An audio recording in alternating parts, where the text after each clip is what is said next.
Hola, ¿qué tal? Bienvenidos al cuarto encuentro de animación a la lectura. No sé si van siguiendo en forma lineal el encuentro, pero por eso propongo que hagamos un pequeño resumen de la última propuesta que había quedado abierta, que era la de realizar una gimnasia lectora. La propuesta para esa gimnasia lectora consistía en 3 momentos: realizar durante un mes la lectura de por lo menos 3 cuentos por semana. 3 cuentos por semana. 2. El criterio de selección será arbitrario, es decir, sin un orden preciso de temas, autores, colecciones, editoriales. Los elegirá desde lo que más le llame su atención. Por ejemplo, el título que aparece en la portada, las ilustraciones, las referencias del tema o del autor. 3. Sería conveniente que lleve un fichero de lectura en donde pueda ir anotando las observaciones que le servirán luego para crear su propio referente bibliográfico. Y para el entrenamiento lector que usted continuará pasada esta primera etapa de selección, sería importante tener en cuenta algunas de estas sugerencias. Primero, preste atención a los contenidos de la solapa o de la contratapa. Informan y orientan sobre el contenido y los autores e ilustradores. Tenga en cuenta la fecha y el lugar de edición que nos indican la actualidad y o vigencia del texto.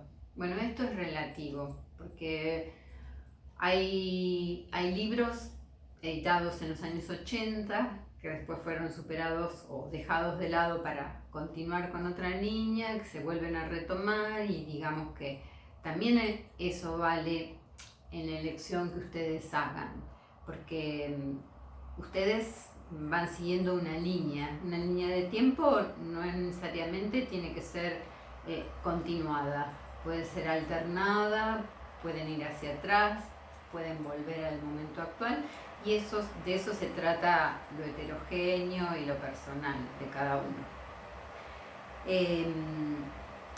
Cuando hablamos de vigencia, obviamente son temas que son superados y no se vuelven a retomar, pero hay libros que valen la pena, que no tuvieron la oportunidad de volver a editarse y que al momento de la selección, si los encuentran, los suman. La colección a la que pertenece, porque cada editorial tiene colecciones.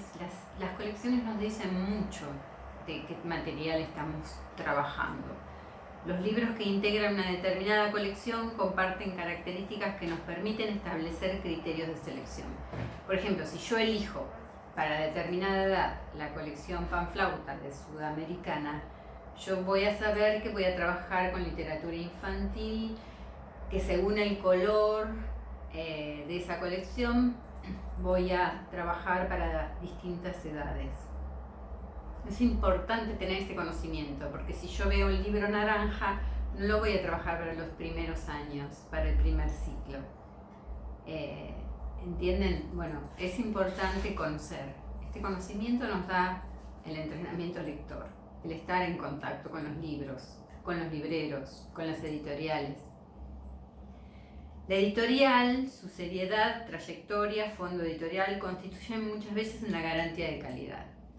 Es importante saber qué tipo de material literario estoy acercándome.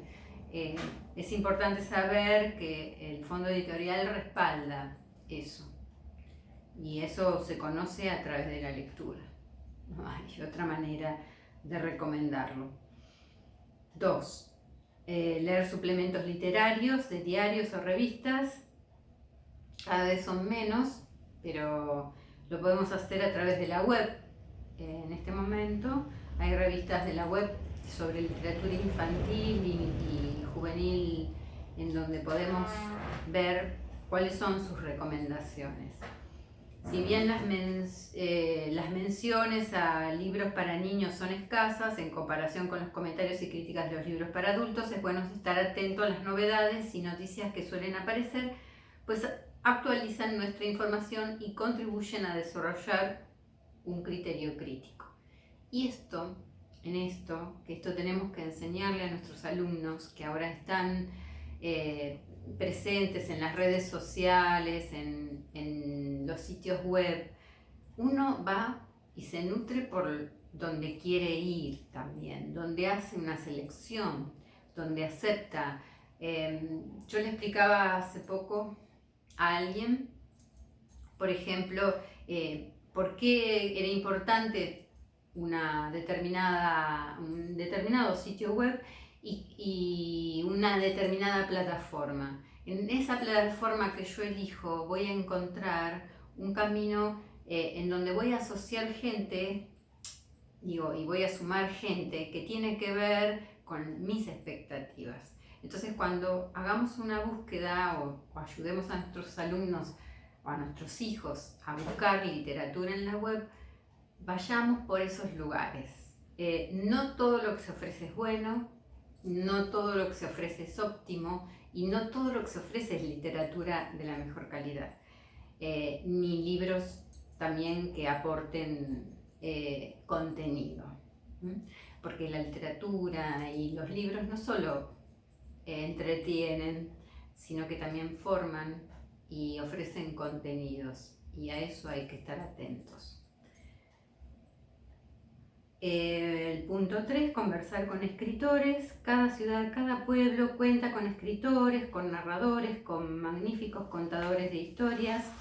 Ellos tienen en su bagaje un caudal de fantasía ineludible a la hora de acercarnos al mundo de la creación literaria. En cada lugar al que nosotros, en cada municipio, en cada provincia, en cada lugar de nuestro país, nosotros podemos charlar, es bueno que los alumnos, y esto muchas escuelas lo hacen, y nosotros como padres los acercamos cuando vamos a las ferias del libro, es importante que estén en contacto, que puedan acercarse, conversar con los autores, ¿no? Esto ya se hace un tiempo, no es ninguna novedad, pero hay que tenerlo presente como padres o como docentes, tenerlo agendado, tenerlo como un pendiente, ¿no? Acercar al niño al autor. Y asesorarse 4 con especialistas, preguntar, participar, colaborar, pedir. El contacto e intercambio de ideas con estos profesionales amplía nuestro criterio, nos descubre nuevos horizontes y profundiza nuestra capacidad de selección. Esto que acabo de resumir está seleccionado de un artículo de una revista que se llama La educación en los primeros años, de Julio Nebelev. Bueno, hay una Biblia sobre literatura infantil y juvenil, y es la literatura para niños y jóvenes de Marc Soriano, un francés, y está traducida nada más ni nada menos que por Graciela Montes. En algún momento, tiene muchos años, está muy usado, muy amarillo, pero está nutrido. Bueno, eso es el primer paso, el resumen. Hasta acá llegamos. Y hoy les traje algo importante que es una lectura de Rosa Montero, que se llama El amor de mi vida, de Alfaguara, ¿no? Rosa Montero tiene esa habilidad de poner en palabras lo que uno tiene en la cabeza. Y antes de empezar el libro, ella dice en el prólogo algo que yo quiero que que abrirlo para trabajar, que dice así. En una de muchas entrevistas que le hicieron tras ganar el Nobel a Vargas Llosa, dijo: lo más importante que me ha pasado en la vida ha sido aprender a leer. Exacto. Qué bien dicho. Es una de esas frases sencillas y certeras que iluminan el mundo y te permiten entender mejor tu propia vida. ¿Qué hubiera sido de mí sin la lectura? No puedo concebirlo. Incluso dudo de que siguiera siendo humana. Sin libros, tal vez hubiera sido un marsupial o un paquidermo. Pongo por caso. Quiero decir que me es tan difícil imaginarme sin leer como imaginarme transmutada en hipopótama. En su precioso libro Letraheridos, la escritora Nuria Amat propone un juego para literatos. Si por un maldito capricho del destino tuvieras que elegir entre no volver a escribir o no volver a leer nunca más, ¿qué escogerías? Sin duda se trata de una disyuntiva muy cruel. La mayoría de los novelistas hemos empezado a escribir de niños y la escritura forma parte de la estructura básica de nuestra personalidad. Es una especie de esqueleto exógeno que nos permite mantenernos de pie. De hecho, creo que muchos sentimos que de no escribir nos volveríamos locos, nos haríamos pedazos, nos descoseríamos en informes fragmentos.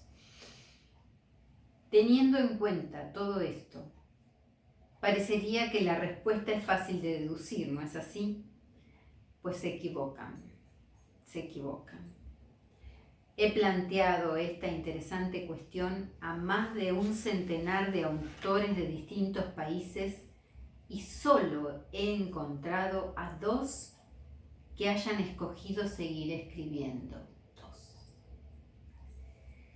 Los demás, yo incluida, hemos escogido sin ninguna duda poder seguir leyendo, porque la mudez puede acarrear la indecible soledad y el agudo sufrimiento de la locura, pero dejar de leer es la muerte instantánea. Sería como vivir en un mundo sin oxígeno. Siempre me ha dado pena la gente que no lee. Y no ya porque sean más incultos, que sin duda no lo son, o porque estén más indefensos o sean menos libres, que también, sino sobre todo porque viven muchísimo menos. La gran tragedia de los seres humanos es haber venido al mundo llenos de ansias de vivir y estar condenados a una existencia efímera. Las vidas son siempre mucho más pequeñas en nuestros sueños. Incluso la vida del hombre o la mujer más grandes e infinitamente más estrecha que sus deseos. La vida nos aprieta en las axilas como un traje mal hecho. Por eso necesitamos leer e ir al teatro o al cine. Necesitamos vivirnos a lo ancho de otras existencias para compensar la finitud. Y no hay vida virtual más poderosa ni más hipnotizante que la que nos ofrece la literatura. Estoy convencida de que a todos los humanos nos aguarda en algún rincón del mundo el libro que sería perfecto para nosotros. La lectura que nos abrirá las puertas de ese mundo maravilloso que es la literatura. De modo que a aquellos a quienes no les gusta la lectura solo serían individuos que aún no han tenido la suerte de encontrar su precioso libro llave personal. Verán, yo creo mucho más en esta predestinación que en la amorosa. En realidad, me es bastante difícil confiar en la existencia de una media naranja sentimental, de un alma gemela que ande pululando por ahí a la espera de que un día nos tropecemos. Pero en los libros, eso sí, en los libros sí creo.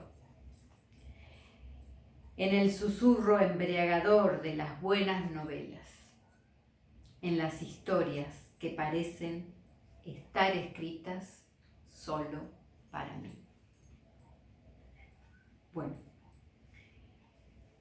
porque cuando nos gusta un libro siempre nos parece que sus páginas nos hablan directamente al corazón, que sus palabras son nuestras y solo nuestras. Y en alguna medida es cierto que es así, porque al leer completamos la obra, la interpretamos, la enriquecemos con nuestra necesidad y nuestra pasión. No hay dos lecturas iguales. Ahora bien, aunque la experiencia de la lectura sea única, lo cierto es que gracias a los libros nos hermanamos. Cuando yendo en el metro o en un avión veo a alguien ensimismado en una novela que a mí me ha gustado, siento una instantánea afinidad con esa persona. De algún modo me encuentro dentro de su cabeza y de sus emociones. Yo también he estado allí y he vivido lo que él o ella está viviendo.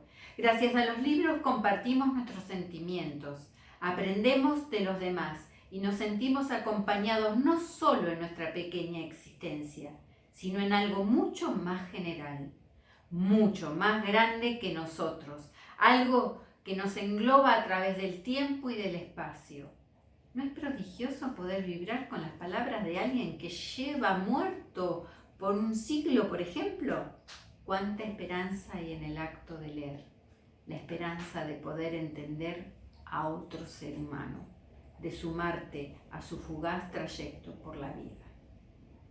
Para mí los libros son verdaderos talismanes. Me parece que si tengo algo a mano para leer, puedo ser capaz de aguantar casi todo. Son un antídoto para el dolor, un calmante para la desesperación, un excitante contra el aburrimiento. Nunca me siento sola si existen horas perdidas cuando puedo sumergirme en algún texto. Por eso siempre he acarreado pesos descomunales en mis maletas de viaje. ¡Ay, vivan los libros electrónicos! Aterrada por el riesgo de caer en algún día en la apabullante soledad, en el vértigo que la ausencia de lecturas origina. Y aún así, pese a lo previsora que soy o lo maniática, una vez me quedé varada varios días en un pueblecito de la India sin nada que leer. Aún lo recuerdo con un gran desasosiego. En fin, no sé vivir sin ellos, sin los libros. Soy como la conmovedora anciana de la portada de este libro. Bueno, detengo acá la lectura y dejo que el libro llegue a sus manos en cualquier momento que quieran, porque vale la pena. Justamente sobre esto, ¿no? Que con un libro no me siento sola, con un libro puede pasar. Lo leí hace poco en una página o alguien que me lo acercó o me lo mandó por WhatsApp. Recuerdo que yo dije, es de lo que me gustaría hablar en el próximo encuentro. Y justamente es eso, ¿no? Que hay muchos autores que hablan, ahora me viene a la cabeza también Marcela Serrano, otro libro en donde habla la importancia de leer, la importancia que en la próxima les busco el fragmento porque vale la pena. Y digo, en este momento de pandemia, quédate en casa, la realidad es cruel, hay muchas cosas que no nos gustan de la realidad, hay momentos de la realidad que no nos gustan en realidad, la realidad gana. Pero si puedo leer, puedo viajar, puedo moverme, puedo llegar a otros, puedo completarme, puedo conocer. Y hay muchos verbos que engloban y completan a la palabra o al verbo leer. Bueno, los invito a participar, los invito a conectarse con la página de la Secretaría de Educación, Ciencia y Tecnología del municipio de Almirante Brown, y dejarnos sus inquietudes y todo lo que tengan para aportar, para preguntar, para conversar aquí en nuestros encuentros de animación a la lectura. Muchas gracias. Hasta la próxima.